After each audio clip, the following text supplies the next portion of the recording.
Alright, playing 3-5 at the home court property, I'm in for 900 and we've agreed to play winner straddles, which is set up as follows. If you win the hand, you put out the $10 straddle on the next hand. The caveat is that if you're slated to be the button on the next hand, the big blind actually has to post a straddle. This is to make it so that the straddle never comes from the button. And as far as action pre-flop, it starts to the left of the big blind as it normally would, which is a bit different than a Mississippi straddle, in which action starts to the left of the straddler. Lastly, the straddler has last action pre-flop. Jumping into the first hand, I've got ace-queen offsuit in the big blind. There's an undergun straddle, hijack and small blind call, and I increase the price of admission to 60. Only the hijack calls, and we go heads up to king 7-5, all spades giving me the second nut flush draw. I see bet 45, and that's good enough to take this first hand down. Next spot, I've got the straddle on from the small blind with pocket sixes. Under the gun raises to 30, cutoff calls, big blind folds, I call, and we take a flop 3 ways, which comes 8-5-3 rainbow. Pretty good flop for sixes, and I consider leading here, but I check and flow, and it checks through. Force comes ace of hearts, so not a great card. Checks to the cutoff who bets 65, and although my opponent could just be using this as a card to bluff, it is a rainbow board with fewer bluffs available, so I give him credit and fold. I then pick up one of the nicest hands to look at, ace-king suited. The straddle is in the cutoff, and after under the gun calls, I erase the 45 from middle position. Blinds call, the cutoff straddler folds, and under the gun calls. We go heavily multi-way to 8-5 deuce rainbow, so I'm feeling like Aaron Rodgers against the Niners, but it doesn't deter me from trying to win this one, so I fire an ill-advised c-bet of 75 after it checks to me. Small blind folds, big blind calls, and then under the gun jams for 430 effective. On a disconnected rainbow board, this feels like a set, and I obviously have a hand that I can't continue with, so I fold, big blind folds, and this one goes to under the gun. Shortly after, I pick up clubs again, this time with queen 4 from the big blind. The straddle is in under the gun, hijack calls, and I decide to splash around and raise to 50. Both players call, and we go 3 ways to 6-4-3 with 2 hearts and a spade. Although I connect slightly with this board, I'm going to miss with a ton of other holdings, so I check, and action checks through. Turn goes a board pairing 3, and given that both players check back the flop, I think I may have the best hand, so I fire 65. Straddler tank folds, and hijack calls. River comes to 8 of spades, and looking to just get to showdown, I check, and now hijack decides to put out a bet of 115. Kind of a weird spot as I don't beat any of his value, and pretty much just beat his flush draws. There's a part of me that wants to turn my hand into a bluff, but after some deliberation, I put in the hero call instead. And I get owned as he shows king 4 of spades to have me outkicked. Looking to avoid a 4-hand losing streak, I go back to playing premiums, this time with ace-king of hearts. Straddle is in the cutoff, middle position calls, and I raise the 45 from the low jack. I get a boatload of callers once again, and we go 5 ways to king 10-10 with a diamond draw. Middle position checks. Being out of position to 3 players, I decide to check as well, and action checks through. Force comes a queen of diamonds completing the front door flush, and middle position leads for 75. I take a pretty unconventional line here, and I raise to 225. My reasoning isn't going to be sound, but channeling some old school poker, I'm raising for information, and action proceeds with 2 folds and 2 calls from the cutoff and middle position. Not loving that I get called in 2 spots, we go 3 ways to a river of a blank 8 of spades.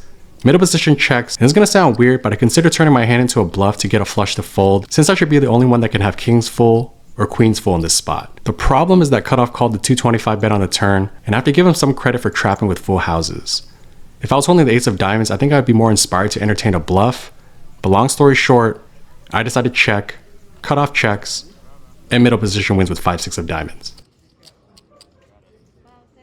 Next spot, the straddle is on again from the cutoff, and I raise a 35 from the low jack with king-queen offsuit. Small blind and cutoff call, and we go 3 ways to 9-9 deuce with 2 spades and a heart.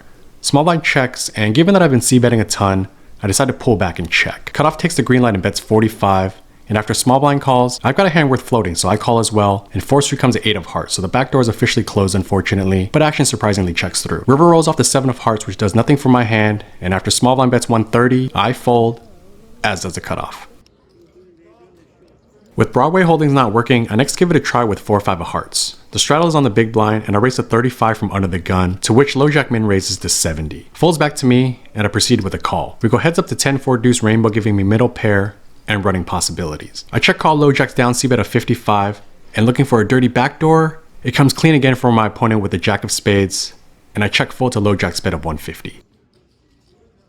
Hoping to turn the corner, I then pick up red jacks from the low jack.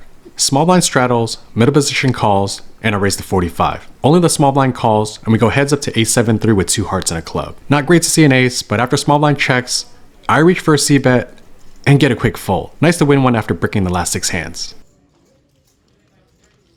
I then pick up a pocket pair again, this time sixes, and I raise a 35 from under the gun 1 after a big blind straddle. Button and big blind call, and we go 3 ways to ace-ace queen. Good flop to range c-bet, so I'll put out 35, and that gets the job done. Shortly after, I find 4-5 suited again, this time in diamonds. The straddle is on under the gun 1, and after cutoff calls, I raise the 45 from the button. Both players call, and we take a flop 3 ways, which comes king 9-5 with 2 clubs and a diamond, giving me bottom pair and a backdoor flush draw. After it checks to me, I fire a c-bet of 60, and I shed one player as only under the gun 1 calls. Looking for a diamond 4 or 5 on the turn, it comes the 8 of hearts. After under the gun 1 checks, I shut this one down as the board should favor my opponent. River comes another 8, it checks through again, and under the gun 1 wins with jack 9 offsuit. Looking to shake that one off, the next spot starts with a straddle on the hijack, and I raise a 35 from the cutoff with a premium, ace king of clubs. Small blind and hijack call, and we go 3 ways to 8-4 deuce rainbow. So not a whole lot going on, but after it checks to me, I c-bet 35, and both players call. Turn comes an interesting card. It's the ace of spades completing the rainbow and giving me top pair. After it checks to me, I decide to mix in some deception and check back, since there shouldn't be too many bad rivers, and 5th street comes a queen of diamonds. Small blind checks, and hijack puts out a block bet of 20. If he's somehow inducing, then it's going to work out for him, because I have a hand that should raise for value, and that's what I do as I make it 105. Small blind folds, and hijack doesn't act right away, so that's a good sign, and after a bit of deliberation, he puts in the call. I table, and it's good. I then pick up my favorite hand, 5-6 suited, this time in hearts. If you caught the last vlog, you'll know that this hand rarely fails me, so with the straddle and the hijack, I raise a 35 from the low jack, and pick up 3 callers from the cutoff, small blind, and hijack. We go 4 ways to queen 9-4 rainbow, so not much going on just yet, but I expect to get there, and after it checks to me, I c-bet 50. Hijack folds, and cutoff puts in a small raise to 120. Small blind folds, I call, and 4th street comes a 7 of spades giving me open-ended. I check, and cutoff continues the aggression for 200 with 700 back. Although I technically have 3 clean outs, I feel that all 8 of my outs should be good in this particular spot, so I call, and the river comes the 7 of diamonds. So unfortunately, my favorite hand is not fail-proof, and after it checks through, cutoff wins with queen 9 of clubs. With the session not going well, I then get dealt jack 9 of hearts on the button. The straddle's on the big blind, and after 2 limps, I raise to 60, and the same opponent from the previous hand re-raises to 160 from the big blind. Folds back to me, and I'm not in the folding mood, so I call, and the flop comes jack high giving me top pair. Big blind puts out a continuation bet of 200, I call, and the turn comes a 5 of hearts pairing the board and giving me a flush draw. Big blind jams for my 515 effective, and at this point, I'm in the game for $2,000. If I fold, I'll be down $1,500. If I call and lose, I'll be down $2,000. And if I call and win, I'll be even. I bring this up to share the overall context of the situation, but if you ever find yourself quote unquote chasing and thinking about the game in this way in real time, it's good to assess whether you should continue the session or not. In this moment, I know that I'm not being laid the right price to draw, and although I'm not necessarily thinking about the potential result in terms of dollars, I am feeling the frustration of this overall session thus far. All that in mind, I feel like I'm due to get lucky, and I put in the chips to see the last card. The dealer burns and puts out the 5 of clubs. Big blind tables the overpair, I get stacked, and reload for another $1,000. Not too long after, it's my turn to get aces, and after I raise pre-flop, everyone folds. So yeah, just one of those sessions. I then downgrade to just 1 ace with ace 8 of spades. With the straddle on from under the gun 1, button raises to 25, and I decide to play this one aggressively from the small blind and re-raise to 80. Only the button calls, so heads up to a flop in which I find top pair on 8-3 deuce with 2 diamonds and a spade. I c-bet 60, and he calls. 4th street comes a 4 of diamonds, so not the ideal card as the front door flush completes, and I check. Button takes over the aggression now and fires 80. I'm not convinced just yet that I'm behind, as you could be doing this with the ace of diamonds, so I call, and the river comes a king of hearts. I check, and button checks back. Hoping that I have the winner, I don't as he tables pocket 9s. Last notable hand that I was able to capture, I raised a 35 from under the gun 1 with pocket 6s. Low jack calls, and the big blind straddler repops to 200 with 450 back. Not enough back to play for in terms of implied odds, but I make the call anyway, and low jack folds. We go heads up to ace king 4 with 2 hearts and a spade, so a complete whiff, but it is a board that I have some coverage on after raising from under the gun 1. After big blind checks, I take the free card, which comes at 8 of clubs. Big blind now leads for 120 with about 330 back.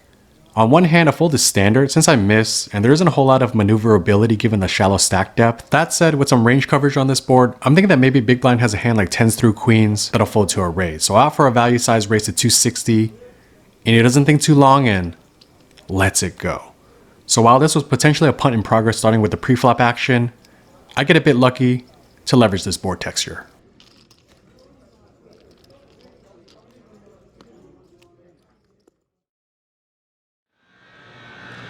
Alright, if you guys caught the last video, the outro was actually from the morning, and this is the night, if that makes any sense. But this session was ridiculous. It's not gonna make a whole lot of sense, this outro, but I'll try to patch up the gaps. I was in the game for $3,000, stuck $2,000 at my worst point. Just an absolute tumultuous session. And I decided to turn off the camera. I still wanted to play. And the last hand I think I caught was the pocket sixes hand that I turned into a bluff. And I think that hand was really key for me to decide whether or not to keep playing after I was stuck so much. And the fact that I was still able to go for that hand and not play sort of timid was a sign that I was still playing some decent poker. Obviously made a ton of mistakes tonight, but that hand alone was like, okay, let me see if I can just grind this one out. Turn the camera off and grind it out. I did. In for 3,000, out for 2,965. I actually thought I was down around $200. I thought I was cashing out 2,700 or so, 2,750, something along those lines. But when I cashed out, it was a little bit more than I thought. So instead of being down 2,000, I'm only down $35. Just a crazy session. And I don't really have anything else to say other than this outro wasn't going to be like this. I was prepared to share a really bad losing outro. But one thing I will say is that the biggest thing that this game has taught me is that sometimes things just don't go your way. And how do you react and how you kind of just navigate that specific situation can build a lot of character. That's really all I can say. And today was a spot where I just got stuck a ton and just kind of taking some past experience, I was able to just navigate it. You know, I was again, ready to just book a loss, but you know, if you're feeling like you can still get through a situation and play well, then I think it's okay to keep playing. But if you're losing and you're not playing well, that's a very good indicator to just get up. So just gonna close things out with that. And I really appreciate the continued support. Thanks for liking, commenting, subscribing. See you in the next video.